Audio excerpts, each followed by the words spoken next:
আবার চামড়া তুলে দিল। বেলডাঙ্গা 70% মুসলমান বলে এখানে সুযোগ দিচ্ছে, আর এই গরিব মুসলমানদেরকে দিয়ে রাজনীতি করছে। মসজিদ যদি বেলডাঙ্গাতে প্রয়োজন হয় আরে ওরা মারা করবে। মসজিদ যদি প্রয়োজন হয়, দেখুন বাড়ির মানুষ, বুদ্ধিজীবী মানুষ, ওই আপনার মির্জাপুরের বুদ্ধিজীবী মানুষ, এনারা আলোচনা করে একটা বড় মসজিদ করবে যদি প্রয়োজন হয়।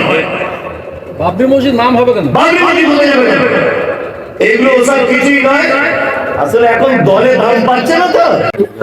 তথাপিও আমি একজন নিজে পিওর বাঙালি, ওই জন্য বাংলাতে আল্লাহর প্রশংসা আদায় করছি। হে মহান রব, আমাদেরকে বেগুনবাড়ি শিশু মাদ্রাসা কেন্দ্রিক আয়োজিত স্থানে বসে হাদিস এবং কোরআন শোনার তৌফিক দান করেছেন। তাই সংক্ষিপ্ত আকারে সকলেই একবার প্রশংসাসূচক শব্দ দিয়ে প্রশংসা জ্ঞাপন করি আলহামদুলিল্লাহ। অতঃপর বিশ্ব বরেণ্য নেতা, পবিত্র নেতা, সাইয়্যিদুল মুরসালিন, ইমামুল আম্বিয়া জনাবে মুহাম্মদ রাসূলুল্লাহ সাল্লাল্লাহু আলাইহি ওয়াসাল্লামের উপর অজস্র দরুদ শান্তির ধারায় বর্ষিত হোক। আল্লাহুম্মা আমিন, আল্লাহুম্মা সাল্লি আলাইহি। আমার পূর্বে অনেক ওলামায়ে কেরামের কাছ থেকে হাদিস এবং কোরআনের অনুকূলে অনেক গুরুত্বপূর্ণ আলোচনা শ্রবণ করেছেন। আমি এসেছি, তবে আমার যা জানা মতে বক্তা যতগুলি আজকে বক্তব্য রেখেছেন তাতে করে সব থেকে কোন বিদ্যার মানুষ আমি খুব অল্প বিদ্যাতে, অল্প চিন্তা ভাবনাতে আমি আপনাদের সামনে ছোট্ট একটি বিষয়ের উপরে কিছুক্ষণ আলোচনা করবো ইনশাআল্লাহ।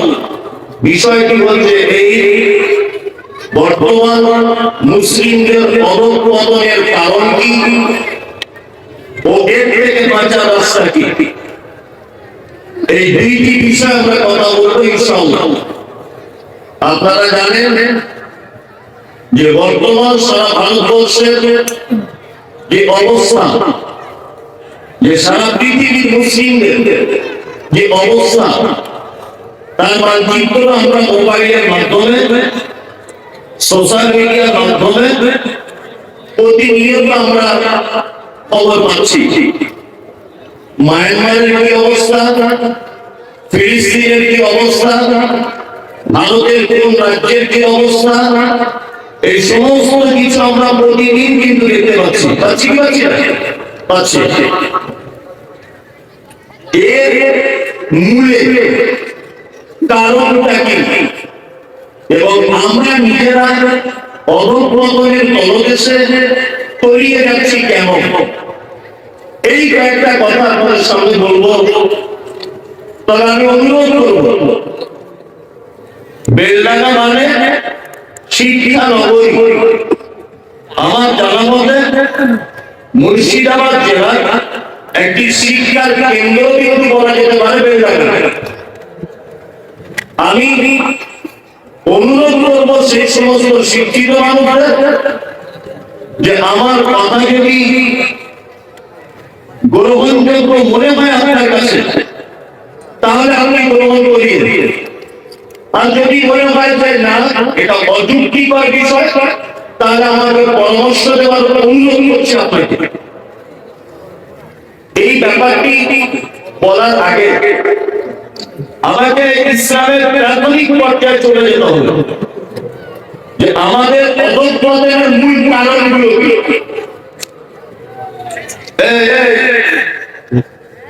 নাজিমের আনসারী তো যা বলেছে আমার তো ঠোঁটটা জানি। শুকনো মুড়ি জীবনে কোনো দেখে কিছু মুড়ি খেয়েছি, আরে বাবা মুড়ি দিয়েছে পরে খাবে, এখনই চিবাতে হবে। মানে ধৈর্য নাই। একটু পরে করে, কিছুক্ষণ পরে করে কি আছে? একটু পরে করে আর চিবাচিবি করিয়ে একটু পরে করে। আর ধৈর্য ধরে শুনুন, দেখবেন আপনার অনেক উপকার হবে বলে মনে করি। আমি এবার আলোচনা শুরু করছি। বাবু তুমি দাঁড়িয়ে হয়ে গেলে বসো, চুপচাপ, কেউ কোনো ডিস্টার্ব করিয়ে না। আর ডিস্টার্ব করলে লস আমার নয়, লস আপনার। কি বললাম বুঝুন? ডিস্টার্ব করলে লস আপনার। আপনি উল্টো পাল্টা শুনবেন তখন বিপদ হয়ে যাবে। আচ্ছা, আপনাদেরকে আমি কয়েকটা কথা জিজ্ঞেস করি, খুব ভালোভাবে উত্তর দেবেন। রেল এলাকার মানুষ তো আপনার উত্তর দিতে পারবে না, আমি জানি। আচ্ছা, প্রথমে বলুন ইসলামের কি উপায়? যদি বলেছি এটা আমার একটু প্রশ্ন হলো, এই তো বাচ্চা ছেলে জানে, ছোট থেকে কবিতা বলেছেন, হাদিসে কল মহানবী ইসলামের ভিত পাঁচটি, কলেমা তাহার পহেলা কাজ, নামাজ তাহার পরটি, 3 নম্বরে রোজা, যাকাত তাহার পরে, অবশেষ হজের ভাই 5 নম্বরে চলে। শায়েখ হাফেজ আইনুল বারী আলিয়ানী সাহেবের লেখা একটি কবিতা, সালাফি বর্ণ পরিচয় নামক একটি বইয়ে ছোটতে পড়েছে। যাই হোক, ইসলামের ভিত কালে কটা? 5টা। যারা স্টেজ আছেন বিশেষ করে, এবং যারা শুভবুদ্ধি সম্পূর্ণ মানুষ, যথেষ্ট দেশ বিদেশ হাদিস কোরআনের জ্ঞান রাখেন, আপনাদের কাছে অনুরোধ করবো যে আপনি আলোচনা শেষ করে তবে যাবেন, তার আগে আপনার উঠাই যাবেন। আর আপনি ওটা মানি ফিতনার সৃষ্টি হবে, উল্টা দিকে আসবে। ইসলামের প্রথম ভিত হচ্ছে লা ইলাহা ইল্লাল্লাহ, তারপরে একদম ভেতো বাংলাতে বলছি যাতে অসুবিধা হয় নামাজ, তারপর রোজা বা সিয়াম, তারপর যাকাত, তারপর হজ। শেষ। মানে ইসলামের 5টি জিনিসের উপরে দাঁড়িয়ে আছে। ইসলামের 5টি জিনিসের উপরে কি দাঁড়িয়ে আছে? এবার আমরা ভিতরে একটু ঢুকবো, এই 5টি জিনিসটাই ভিতরে একটু ঢুকি। এক,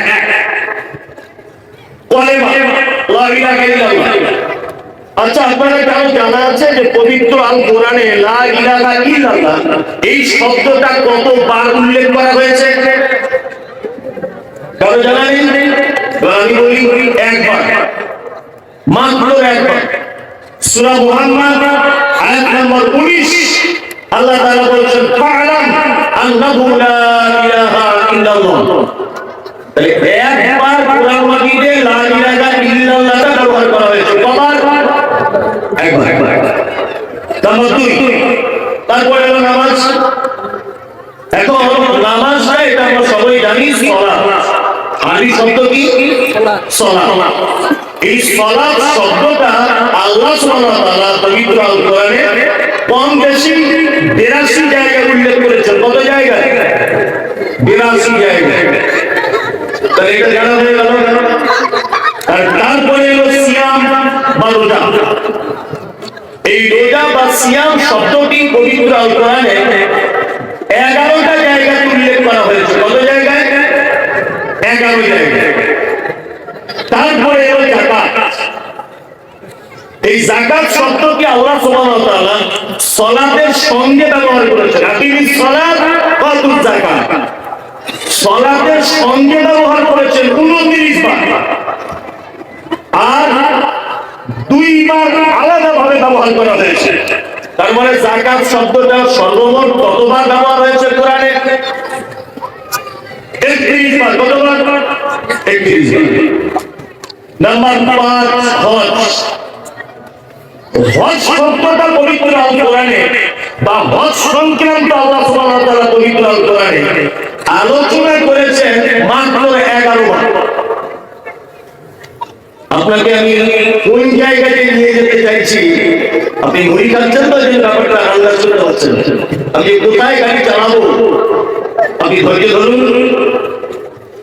তাহলে আমি আবার প্রথম থেকে শুরু করছি। কলেমা কবার? একবার। নামাজ 82 বার। 2, 3, সিয়াম 11 বার। যাকাত 31 বার। আর হজ 11 তাই না? এটা এই পর্যন্ত থাকে না, মনে রাখবেন। আমি ভুলবো না, আমি ভুলে গেলে আপনি স্মরণ করিয়ে দেবেন। আচ্ছা, এবার বলুন, পবিত্র আল কোরআনে সর্বপ্রথম যে আয়াত অবতীর্ণ করা হয়েছে ওটা কোন বিষয়ে? ঠিক আছে, তাই না? আচ্ছা, এবার আপনাদের কাছে জানতে ইচ্ছা করছে, শিক্ষা অর্জন করতে হবে, জ্ঞান সমস্ত কিছুর উৎস, জ্ঞান যার নেই সে অন্ধ, যার জ্ঞান নেই সে অজানা মানুষের অন্তর্ভুক্ত। আল্লাহ বলছে জ্ঞানী মানুষ যারা তাদের সাথে বন্ধুত্ব করো, যারা জ্ঞানী নয় মূর্খ তাদের থেকে দূরে থাকো।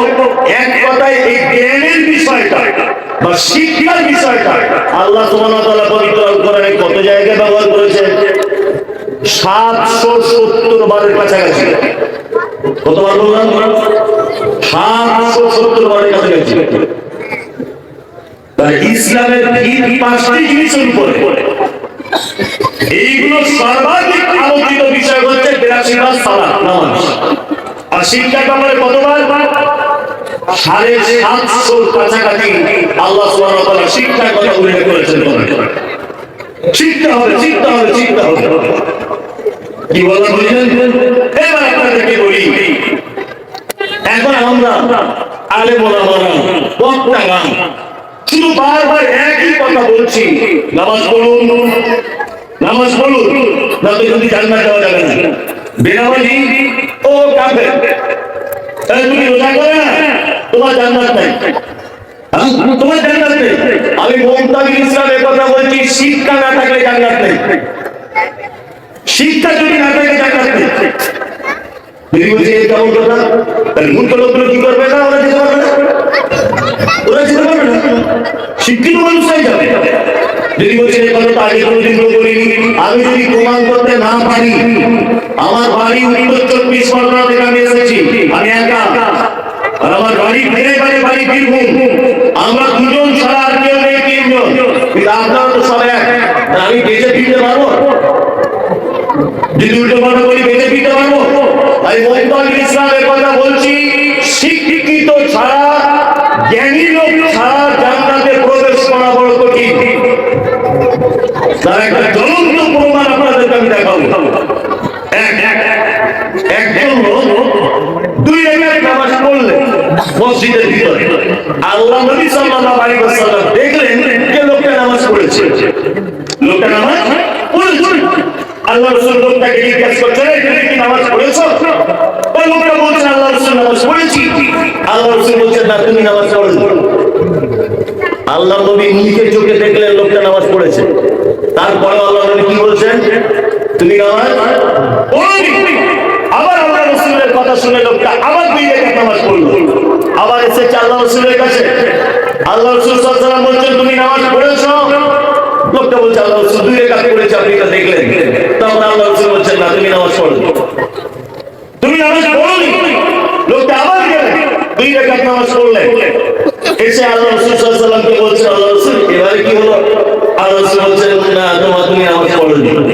আল্লাহ রাসূল যদি বলতেন যে তুমি নামাজ পড়েছো, মোটামুটি হয়েছে, তাহলে একটা ব্যাপার ছিল।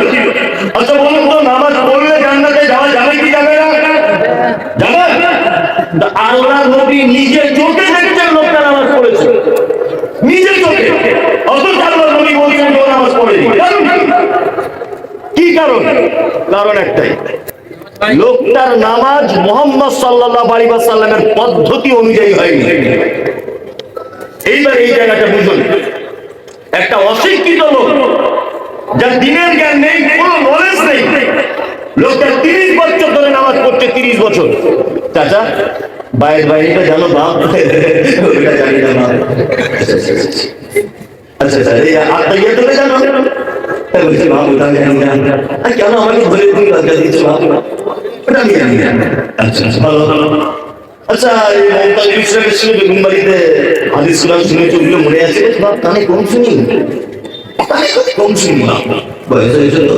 কানে কম শোনে, কিন্তু ওর বিরুদ্ধে কেউ কথা বলুক, শুন তাড়াতাড়ি শুনে যাবে। চোখে কম দেখে, চারা কম দিয়ে দেখুন, সাটাম করে ধরে নিল, 30 বছর নামাজ পড়ছে, 30 বছর, ভালো করে বুঝবেন। তো কোনো দোয়া জানে না, নিজের মুখে স্বীকার করলো আল্লাহু আকবার। দাদা তুমি যে বললাম, তুমি কি বললে? তুমি তো নামাজের আগে বললে দোয়া জানি না, কি বললে? সত্যি কথা বলো। বলছে আমাকে আমার লজ্জা দিচ্ছে। আচ্ছা, নামাজে যখন দাঁড়াতে হয় পাগুলো ফাঁক করে রাখতে হয় সেজদায় গিয়ে, না জমা করে? জমা করে। তো ও ফাঁক করে রেখেছে। তো ওকে বলছি তাকে এটা জুড়ে নাও। তো বলছে তোর কবরে তুই যাবে, আমার কবরে আমি যাবো। তুই বেশি করবি। বড় বড় আলেমরা চলে গেল আমার নামাজ নেই, এত কোথাকার বলছে নামাজে চলে গেল, আমাকে তাড়িয়ে দেয়। আচ্ছা এবার বলুন, আগের যে হাদিসটা আপনাকে বললাম যে আল্লাহ নবীর পদ্ধতি অনুযায়ী লোকটার নামাজ হয়নি বলে আল্লাহ নবী তার নামাজটাকে নাকচ করে দিয়েছিলেন, তাই না? তাই আমরা যারা বর্তমানে নামাজ পড়ছি একেবারে বন্ধ লোক, কিচ্ছু জানি না, দোয়া দরুদ কিচ্ছু পারি না, নামাজের কোনো পদ্ধতি জানি না, তাই এই লোকগুলো নামাজ কবুল হচ্ছে তো? আপনারা বলুন হচ্ছে? হচ্ছে না? তাহলে নামাজ পড়ার আগে নামাজের যে পদ্ধতি, তার যে নির্দিষ্ট একটা রুকুন, তার যে দোয়া দরুদ, তার যে সিস্টেম, এইটার জ্ঞান আগে রাখতে হবে কি হবে না? হবে? হবে। তার মানে নামাজের ইবাদত এইটার ব্যাপারে আগে থেকে যদি আপনার জ্ঞান না থাকে তাহলে আপনি কখনই ইবাদতে সাকসেসফুল হতে পারবেন না। তার মানে প্রত্যেক ইবাদতের মূল উৎস শিক্ষা, শিক্ষা নেই ইবাদতে কবুল হবে না। হবে? হবে। আপনি কি জানেন? হাঁস মুরগি গরু ছাগল যেমন করে শিখিয়ে থাকে, ও ঠিক যেমন সাহারি করা থেকে ইফতারি পর্যন্ত শিখিয়ে থাকে। নিজের কথাও বলে, আল্লাহর কসমও খায় আর নারীর কসমও খায়, আর গালাগালি তো শেষ নাই, ব্যবসা বাণিজ্য করে, মিথ্যা কথাও বলে। আল্লাহ তাআলা যে বলছেন, কি বলছেন?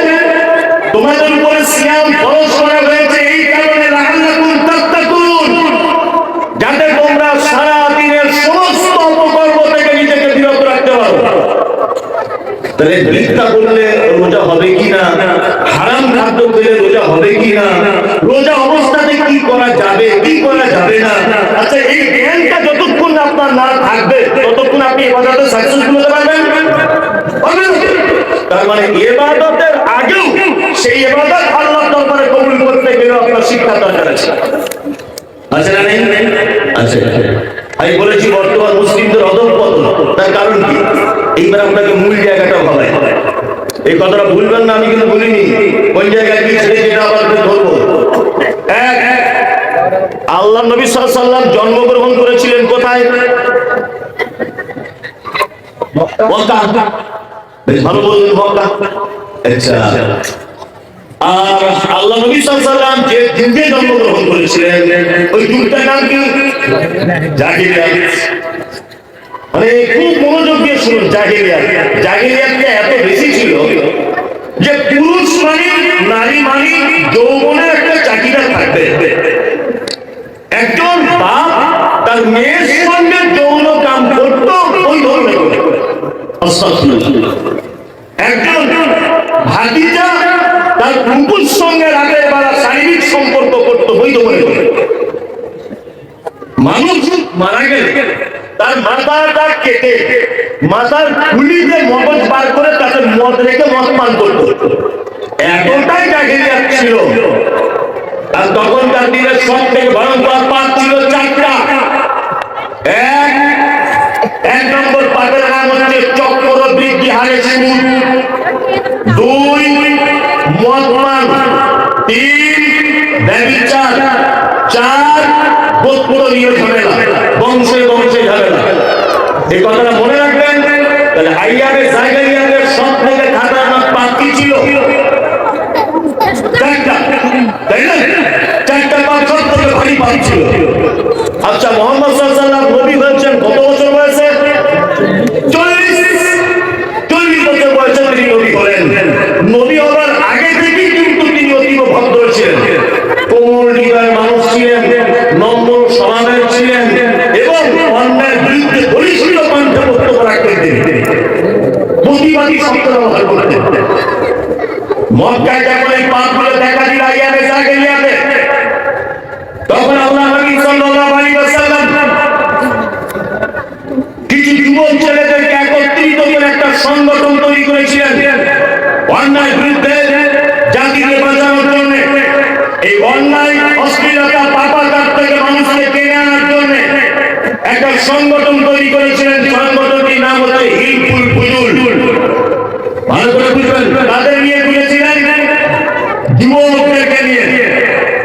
আল্লাহ নবী সাল্লাল্লাহু আলাইহি ওয়াসাল্লাম সেই হিলকুল ফুতুল সংগঠনের প্রধান দায়িত্ব গ্রহণ করতেন। এবার বলুন, মুহাম্মদ সাল্লাল্লাহু আলাইহি ওয়াসাল্লাম লেখাপড়া জানতেন? আগ্রহী জ্ঞান ছিল? ছিল না। এই মাঝখানে সংগঠন দ্বারা সমাজ পরিচালনা করার আপ্রাণ চেষ্টা করছেন। এই মাঝখান থেকে তিনি মক্কা থেকে 3.5 কিলোমিটার দূরে একটি পাহাড় আছে, পাহাড়টার নাম হচ্ছে জাবালে নূর। আর জাবালে নূর পাহাড়ের একেবারে উচ্চস্থলে একটি গুহা ছিল, আজও আছে, তার নাম গারে হীরা। এই গারে হীরাতে আল্লাহ নবী আল্লাহ ধ্যান করতেন। একদা জিবরিল আমিন এলেন, এসে আল্লাহ নবীকে বলছেন, ইকরা, আপনি পড়ুন। আল্লাহ নবী সাল্লাল্লাহু আলাইহি ওয়াসাল্লাম বলছেন, আমি তো পড়তে জানি না। জিবরিল আমিন নিজের সঙ্গে আল্লাহ নবীর সিনার সঙ্গে চাপ দিয়ে ধরলেন, ধরে বললেন, আপনি বলুন, ইকরা। আল্লাহ রাসূল বলছেন, আমি পড়তে জানি না। তারপরে আবার সিনার সঙ্গে ধরে চাপ দিলেন, বলুন, ইকরা। মুহাম্মদ সাল্লাল্লাহু আলাইহি ওয়াসাল্লাম বললেন, ইকরা বিসমি রাব্বিকাল্লাযী খালাক, 5টি আয়াত অবতীর্ণ হলো। আবার আপনাকে দেখিয়ে দিয়ে যাচ্ছে, মক্কায় তখন কটা পাপ ছিল বললাম? 4টা পাপ ছিল। আল্লাহর নবী অন্ধকারে নিমজ্জিত জাতিকে সঠিক পথে আনার জন্য হিলকুল ফুতুল নামক সংগঠনের মাধ্যমে তিনি প্রচেষ্টা চালিয়ে যাচ্ছেন জাতিকে কিভাবে পাপ থেকে বাঁচানো যায়, তাই না? আর এর মাঝখানে কোরআনের আয়াত অবতীর্ণ হচ্ছে, আপনি পড়ুন। এর মাঝখানে তার মানে আল্লাহ তো কোরআনে এটা অবতীর্ণ করতে পারতেন মদ হারাম, আল্লাহ এটা বলতে পারতেন ব্যভিচার হারাম, আল্লাহ এটা বলতে পারতেন যন্ত্র বৃদ্ধি হারে সুদ হারাম, আল্লাহ এই আয়াত অবতীর্ণ করতে পারতেন বন্ধ নিয়ে ঝামেলা হারাম। আল্লাহ সমস্ত কথা কেটে দিয়ে বলছেন, কি করা নবী আপনি বলুন। আপনি যে সমাজ সংশোধন করার চেষ্টা চালাচ্ছেন, কখনো নিরক্ষর মানুষ তারা সমাজ সংশোধন করা সম্ভব নয়। আপনি আগে নিজে লেখাপড়া শিখুন, আপনি জ্ঞান অর্জন করুন, তারপরে জাতিকে অন্ধকার থেকে আলোর দিকে আনুন। তার মানে একটা জাতিকে পরিবর্তন করতে গেলে, একটা জাতির অধঃপতনের তলদেশ থেকে তুলতে গেলে সর্বপ্রথম যে অস্ত্র আল্লাহ সুবহানাহু ওয়া তাআলা ব্যবহার করেছেন তার নাম শিক্ষা। শিক্ষা ছাড়া কোন জাতির পরিবর্তন আসতে পারে? আসতে পারে না, কখনো আসতে পারে না। মুহাম্মদ সাল্লাল্লাহু আলাইহি ওয়াসাল্লাম ইসলামের শিক্ষার গুরুত্বের ব্যাপারে একটা চমৎকার মজার কথা বলি, তাহলে বুঝতে পারবেন ইসলামের শিক্ষার গুরুত্বটা কতটা। বাড়িতে কুকুর লালন পালন করা বৈধ না অবৈধ? অবৈধ। আল্লাহর নবী তিনি বলেছেন, কেউ যদি বাড়িতে কুকুর যদি লালন পালন করে, প্রত্যেকদিন সকালবেলাতে তার আমলনামা থেকে 2টি উহুদ পাহাড়ের সমান নেকি মাইনাস করে দেওয়া হবে। প্রত্যেকদিন 2টি উহুদ পাহাড়ের সমান নেকি কি করা হবে?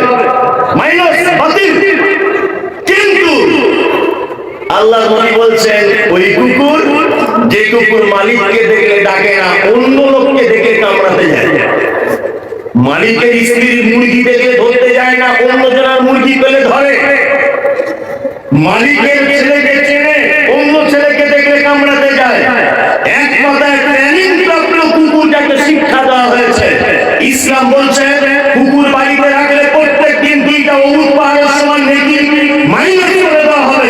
কিন্তু মুহাম্মদ সাল্লাল্লাহু আলাইহি ওয়াসাল্লাম বলছেন, শিক্ষিত কুকুর যাকে তার মালিক ট্রেনিং দিয়েছে, এইরকম কুকুর তোমার ধানের জমি পাহাড় করার জন্য, তোমার পোল্ট্রির ফার্মটা পাহাড় দেওয়ার জন্য, তোমার ছাগলের গোয়াল ঘর পাহাড় দেওয়ার জন্য, তোমার আমের বাগান পাহাড় দেওয়ার জন্য, তোমার বাড়ির সিকিউরিটির কাজে তুমি লাগাতে পারবে, ওই চলবে, কোনো সমস্যা নেই। তার মানে মুহাম্মদ সাল্লাল্লাহু আলাইহি ওয়াসাল্লাম শিক্ষিত কুকুরকে পর্যন্ত সম্মানের চেয়ারে দিয়েছেন। শিক্ষিত কুকুরকে পর্যন্ত তিনি ডাস্টবিন থেকে তুলে এনে সম্মানের চেয়ারে বসিয়েছেন। তুমি কেন মালিকের মাল কোনটা জানো আর অপরের মাল কোনটা চেনো, তোমার ভিতরে ইসলামের জ্ঞান আছে। এই জ্ঞান আছে বলে তোমাকে ডাস্টবিন থেকে টেনে এনে তোমাকে সম্মানের চেয়ার দেওয়া হলো। তুমি মানুষের বাড়িতে থাকতে পারবে, সমস্যা কিছু নেই,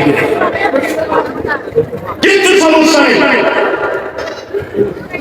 এবার আপনাদেরকে আর একটা কথা বলি, পবিত্র আল কোরআনে প্রায় 735 থেকে 750 জায়গায় বলা হয়েছে শুধু তোমরা শিক্ষা অর্জন করো, শুধু জ্ঞানের ভিত্তি দাও আলোচনা করা হয়েছে একাধিকবার। সালাতের ব্যাপারে বলা হয়েছে 82 জায়গায়, যাকাতের ব্যাপারে বলা হয়েছে 31 জায়গায়, কলেমার ব্যাপারে বলা হয়েছে 1 জায়গায়, সিয়ামের ব্যাপারে বলা হয়েছে 11 জায়গায়, হজের ব্যাপারে বলা হয়েছে 11 জায়গায়। তার মানে পবিত্র আল কোরআনের সর্বাধিক আলোচিত বিষয় যেটা, সেটা হচ্ছে শিক্ষা। কি বললাম বুঝলেন? কিন্তু আমরা আজ আমাদের অধঃপতনের যত কারণ, তার একটা কারণ হচ্ছে এটা যে কোরআনের সর্বাধিক বিষয় যেটা আলোচনা করা হয়েছে, জাতি সেইটাকে বাদ দিয়ে অন্যান্য আনুষঙ্গিক জিনিসকে ব্যস্ত হয়ে আছে। কি বলছি বুঝতে পারছেন তো? এখন এসব কথা বললে রাজনীতির লোক, এসব কথা বললে মনে হয় কারণ বিরোধিতা করে। আল্লাহর কসম করে বলছি, আপনার বিরোধিতা করতে যাবো কেন? আপনার জমির পাশে আমার জমি আছে? আছে?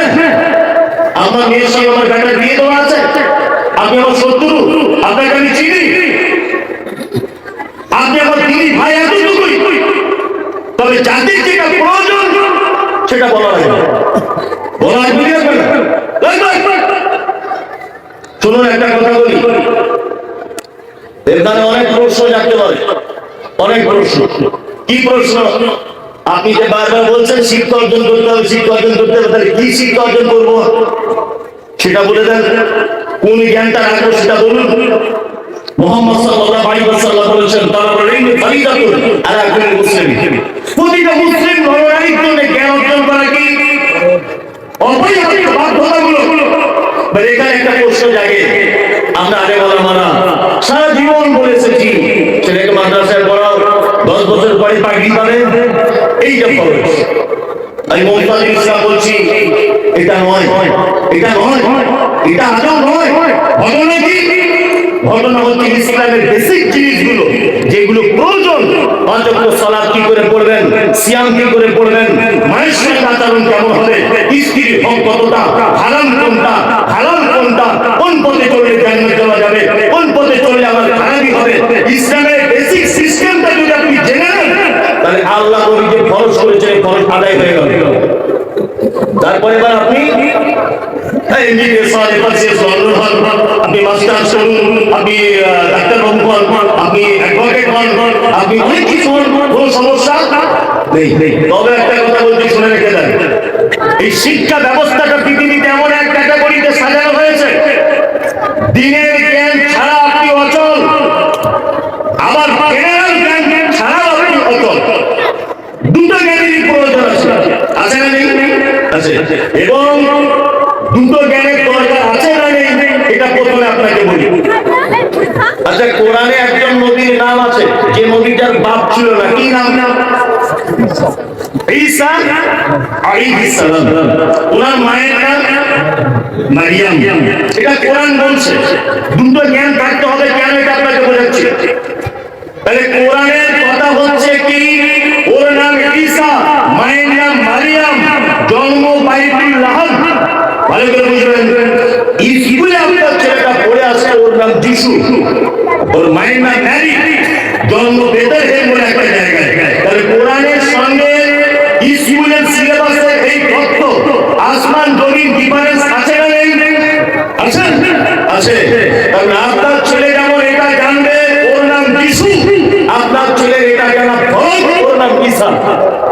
আপনার ছেলে যেমন জানবে তার মায়ের নাম ম্যারি, আপনার ছেলে এটা জানা ফরজ, তার মায়ের নাম মারিয়াম। কোরআন বলেছে।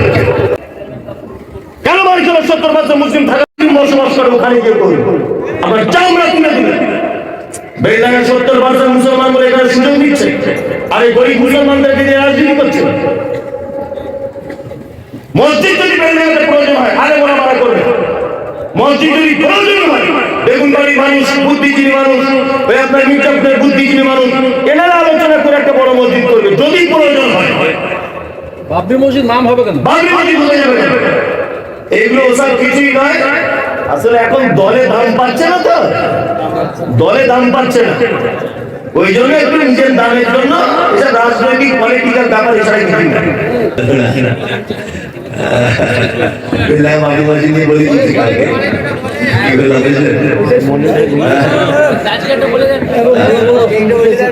জাতির উদ্দেশ্যে জাতির উদ্দেশ্যে যদি বলতে চান তাহলে আমি বলবো জাতির উদ্দেশ্যে ওটা করা প্রয়োজন। জাতির উদ্দেশ্যে শিক্ষা প্রতিষ্ঠান, হসপিটাল, বেলডাঙ্গার একজন মহিলা প্রেগনেন্ট, একজন মহিলাকে অপারেশন করতে হবে, তাকে বেলডাঙ্গা হসপিটাল নিয়ে গেলে বলবে বহন কমিয়ে যাও না কলকাতা। ভালো করে বুঝবেন, বেলডাঙ্গাতে এইটা দরকার, আগে একটা বড় হসপিটাল হোক। আর আমার বক্তব্য হচ্ছে বাবরি মসজিদ যদি হয় তা বেলডাঙ্গাতে হবে কেন? যেখানে 75% মুসলিম বসবাস করে এখানে বাবরি মসজিদ করতে হবে কেন? বাবরি মসজিদ যদি করো তাহলে শিলিগুড়িতে গিয়ে করো, দেখি কেমন? শিলিগুড়িতে গিয়ে করো। এইখানে 70% মুসলিম বলে এখানে এদেরকে নিয়ে ফুটবলের মতো লড়াচড়া করা হচ্ছে। যেখানে 2% মুসলিম, তারা কি করবে? মুর্শিদাবাদের 70% 60% মানুষ পরিযায়ী শ্রমিক, তারা বিদেশে কাজ করে, বাইরে ঘরে কাজ করে। এখানে যখনই বাবরি মসজিদ হবে তারা অন্য ধরনের মানুষদের ঠিকাদারি করে, তাদের পাচার চামড়া তুলে দেবে মুর্শিদাবাদ নাম শুনলে, তখন কে বাঁচাবে? কে বাঁচাবে তখন বলুন? অলরেডি হিন্দু হয়ে গেছে। এই যে বিজেপি রাজ্যের নেতা বরংপুরে বলেছেন, আজকে বিবৃতি দিয়েছেন রাম মন্দির হবে। কাটরা মসজিদ আমরা ঠেকাতে পেরেছি বলুন? কাটরা মসজিদের ইতিহাস আপনারা পড়েছেন, ঠেকাতে গেছে না। বাবরি মসজিদ আমরা ঠেকাতে পেরেছি না। ওয়াকফ সম্পত্তি আন্দোলন করে রাস্তা অবরোধ করে ঠেকাতে পেরেছি? পারিনি। সরকারের বিরোধিতা করে প্রকাশ্যভাবে কোনোদিন কোনো কাজে জয়লাভ করা সম্ভব না। যদি বলছেন তাহলে অন্যায়কে সাপোর্ট করবেন আপনি, আমি অন্যায়কে সাপোর্ট করি না। তবে একটা কথা বলছি, জাতিকে নিয়ে আবেগ নিয়ে খেলা করবেন না, জাতির আবেগকে নিয়ে খেলা করবেন না। বেলডাঙ্গাতে অজস্র মসজিদ পড়ে আছে যেখানে ফজরে 3 জন নামাজি। পৃথিবীতে 3টে মসজিদে নামাজ পড়লে নেকি বেশি হয়, 3টে মসজিদে। কাবাতে নামাজ পড়লে নেকি বেশি হয়, 2 রেকাতে 1 লক্ষ রেকাত। মসজিদে নববীতে নেকি বেশি হয়, মসজিদ আকসাতে নেকি বেশি হয়। আর পৃথিবীর কোন মসজিদে নামাজ পড়লে নেকি বেশি হয় না। কোন মসজিদে নামাজ পড়লে, বাবরি মসজিদে নামাজ পড়লে যে নেকি, বেগুনবাড়ি টিনের মসজিদে একই নেকি, একই নেকি। তাহলে আমার জাতির জন্য যেটা উপকার, আমার জাতির যেটা কল্যাণ হবে সেটা করতে হবে। 5 মিনিটের ইবাদত জন্য অনেক অজস্র মসজিদ পড়ে আছে, অজস্র মসজিদ। এমন একটা স্কুল তৈরি করা হোক যেখানে ডাক্তার জাকির নায়েকের মতো ছাত্র বার হবে। আমাদের মেয়েরা আজকে বোরকা পরে হিজাব পরে স্কুলে যেতে পারছেন, এরকম একটা উন্নত মানের পরিকাঠামো স্কুল তৈরি করা হোক। ব্যাপারগুলো ভাববেন, আবেগে গা ভাসিয়ে চলবেন না। মাথায় রাখবেন, কাটরা মসজিদে অজস্র মুসলিমদের গর্দান কেটে গেছে। বাবরি মসজিদ ঠেকাতে গিয়ে অজস্র মুসলিমদের গর্দান চলে গেছে। ভাববেন আপনারা যে আমরা বাবরি মসজিদ ঠেকাতে পারিনি। আজও পর্যন্ত আপনাদের কাটরা মসজিদ নামাজ পড়তে পারে না মুসলিমরা, পারে? আজও পর্যন্ত বন্ধ। ওয়াকফ সম্পত্তির জন্য আমরা রক্ত দিয়েছি রাস্তাতে, কলকাতার রাজপথে। আমি মুনতাজির ইসলাম নিজে ফার্স্ট কাতারে ছিলাম। আমার বক্তব্য হয়তো আপনারা কলকাতা থেকে শুনেছেন। ওয়াকফ সম্পত্তি আমরা ঠেকাতে পেরেছি বলুন? পেরেছি? পারবেন। এটা যা হচ্ছে এগুলো রাজনৈতিক ইস্যুতে হচ্ছে। দয়া করে বলছি, আবেগে গা ভাসিয়ে এসব কাজে পা দেবেন না। বেলডাঙ্গার একটা নিজস্ব ঐতিহ্য আছে। আজকে যে গত বছরে যে আপনার কার্তিক পুজো ঝামেলা হলো, কারা মার খেয়েছে বলুন? কেন মার খেলো? কেন? 70% মুসলিম। কেন মার খেলো? 70% মুসলিম থাকা বসবাস করে ওখানে গিয়ে করুন, আপনার চামড়া তুলে দিলেন। বেলডাঙ্গায় 70% মুসলমান বলে এখানে সুযোগ দিচ্ছে, আর এই গরিব মুসলমানদেরকে নিয়ে রাজনীতি করছে। মসজিদ যদি বেলডাঙ্গাতে প্রয়োজন হয়, আরে বলা মারা করবে। মসজিদ যদি প্রয়োজন হয়, বেগুনবাড়ির মানুষ, বুদ্ধিজীবী মানুষ, ওই আপনার মির্জাপুরের বুদ্ধিজীবী মানুষ, এনারা আলোচনা করে একটা বড় মসজিদ করবে যদি প্রয়োজন হয়। বাবরি মসজিদ নাম হবে কেন? বাবরি মসজিদ হয়ে যাবে। এগুলো ওসব কিছুই নয়। আসলে এখন দলে দাম পাচ্ছে না, তো দলে দাম পাচ্ছে না, ওই জন্য একটু নিজের দামের জন্য এটা রাজনৈতিক পলিটিক্যাল ব্যাপার, এছাড়া কিছু না। কি বলেন? আল্লাহ আমাদের জাতিকে সঠিক বোঝার তৌফিক দান করেন। জি, সঠিকটা বুঝুন। আমি আল্লাহর কসম করে বলছি, আমি আপনার বিরুদ্ধে লোক। আমার এই জায়গাটা আফসোস যে 130 কোটি টাকা বাজেটের মসজিদ করতে হবে, 130 কোটি টাকা যদি জাতির জন্য একটা হসপিটাল করা হতো, তাহলে অন্তত বেগুনবাড়ি, মির্জাপুর, এই আপনার কি বলে কাজীসাহ, এই এলাকার মানুষের আর কলকাতায় ছুটতে হতো না, এখানে চিকিৎসাটা তো হতো। পাশাপাশি স্কুল হসপিটাল হবে বলছি। কি বলছি বুঝতে পারছো? এবার একটা কথা বলি, যদি বলছেন মুসলিমদের জন্য আলাদা মিশন আছে, যান আপনার ছেলেকে আলাদা মিশনে ভর্তি করুন। আমি মমতাজুল ইসলাম ভ্যান চালক, আমার ছেলে মাধ্যমিকে 98% নাম্বার পেয়েছে। আমার ছেলেকে ভর্তি করতে গেলে মিনিমাম 40 থেকে 50,000 টাকা মিশন কি করে খরচা দেবো? আপনি মিশনের কথা বলছেন যে মুসলিমদের এত মিশন আছে, যে কোনো মিশনে এখন ভর্তি করতে যাবেন 20,000 25,000 টাকা ভর্তি ফি। আমি গরিব মানুষ, আমার ছেলের মেধা আছে, তারপর আমি ভর্তি করতে পারছি না ওখানে। গরিব ছাত্রদের পড়াশোনার সুযোগ করার জন্য একটা ফ্রি স্কুল তৈরি করা হোক। যে সমস্ত ছাত্রদের মেধা রয়েছে তারা ফ্রিতে চিকিৎসক হতে পারে, ফ্রিতে তারা ইঞ্জিনিয়ার হতে পারে, এই সুযোগ করে অনুরোধ থাকবে।